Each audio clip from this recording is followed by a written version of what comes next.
आज का पहला सवाल है, भारत में गुलाम वंश की नींव किसने डाली? ऑप्शन है मोहम्मद गोरी, कुतुबुद्दीन ऐबक, इल्तुतमिश, बलबन। तो इसका राइट आंसर आपका हो जाएगा कुतुबुद्दीन ऐबक। अब थोड़ा इसको विस्तार से जान लेते हैं। गुलाम वंश, गुलाम वंश किसे कहते हैं? तो 2006 से 1206 से 1290 तक, यानी 1206 से 1290 तक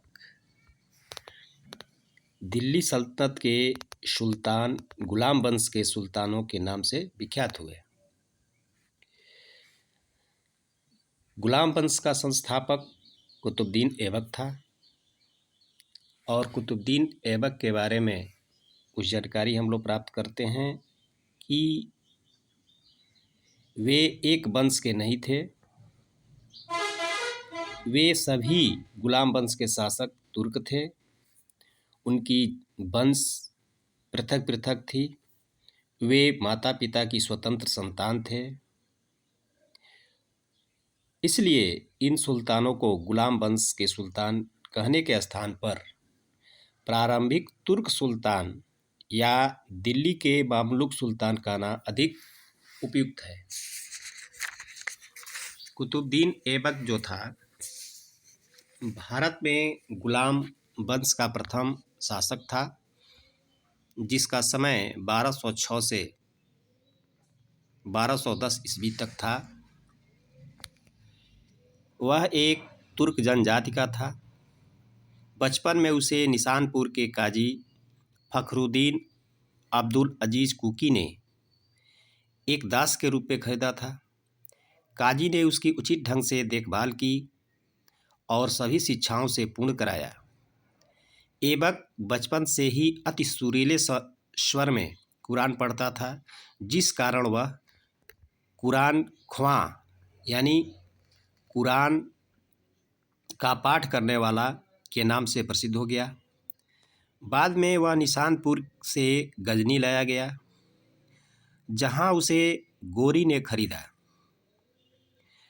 अपनी प्रतिभा, लगन और ईमानदारी के बल पर शीघ्र ही ऐबक ने गोरी का विश्वास प्राप्त कर लिया। गोरी ने उसे अमीर ए आखुर के पद पर प्रोन्नत कर दिया और वहीं से उसके जीवन का एक नया अध्याय आरंभ हुआ। दोस्तों, वह दिल्ली का पहला तुर्क शासक था।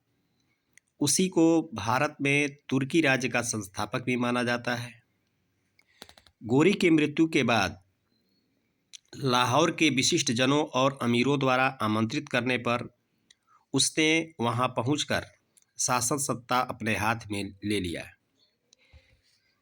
यद्यपि उसने अपना राज्याभिषेक गोरी के मृत्यु के 3 माह पश्चात यानी जून 1206 में कराया था।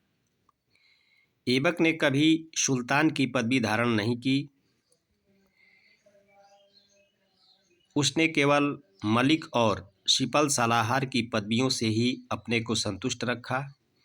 गोरी के उत्तराधिकारी गयासुद्दीन महमूद से मुक्ति पत्र प्राप्त करने के बाद 1208 ईस्वी में ऐबक को दास्ता से मुक्ति मिली। फिर मिलते हैं अगले प्रश्न के साथ। जय हिंद।